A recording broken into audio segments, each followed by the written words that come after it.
based on a novel by Julia Whelan with screenplay by Alison Burnett and Melissa Osborne.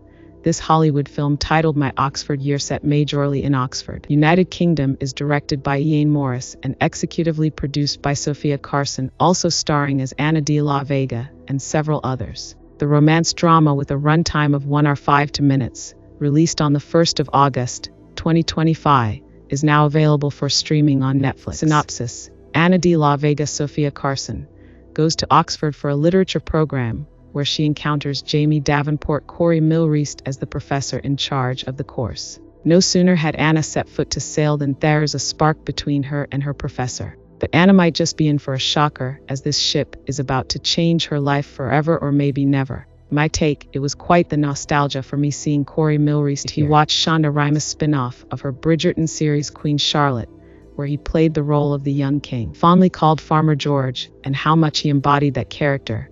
You'll know why I was super elated. It was equally lovely to see Sofia from the life list here too. I noticed the subtle references to the Bridgerton series and its spin-off. First was the mention of Anthony Bridgerton, and next was the iconic yelling of "Get out" from the Queen Charlotte series. But unlike Queen Charlotte, who retorted, screaming, "No, no, I will not get out, I will stay," Anna, however, runs away in this one. While this movie took off quite nicely and promising, excitedly so sadly, it melted into a bore from about the third scene. Saddled with way too many cliches for comfort or enjoyability, My Oxford Year, as predictable as it is, didn't offer anything new to the table of rom-coms. In fact, not only was there no real on-screen chemistry between the two leads, Sofia and Corey, the build-up of their relationship was equally not solid nor compelling enough, as before anyone could spell Oxford, we already saw kisses flying, and you find yourself asking, rhetorically, okay, how did we get here? More disappointingly, I found myself rolling my eyes severally as the sequencing went from one insipid scene to another. It was not until the third act, when I was almost going to tune off,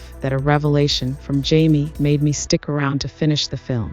Even that in itself isn't anything mind-blowing for a wow factor. Still very much cliche, nonetheless, it was somewhat intriguing enough to keep me till the end and hold up my already staggering interest. Now for a story which plot highlights or takes off on the premises of literature.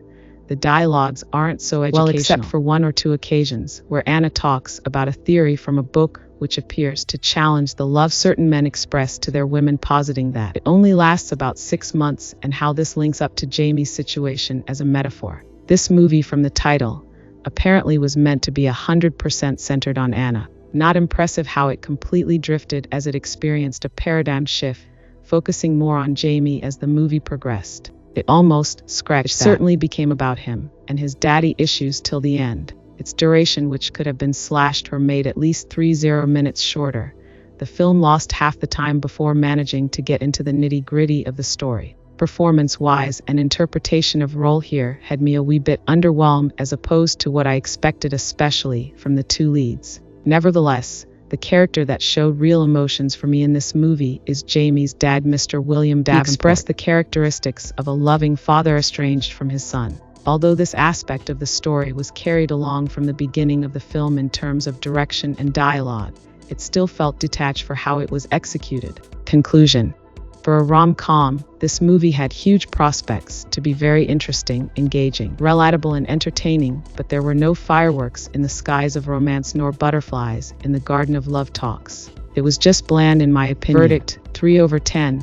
Thanks for your time to read through this review. Please let us know what you think. You can also give your own rating out of 5 stars. Very many plenty thanks a bunch. The movie was just average.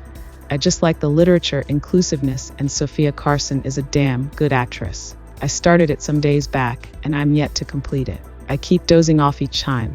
I feel this is the same storyline with Me Before You. Men having internal sickness. Still good.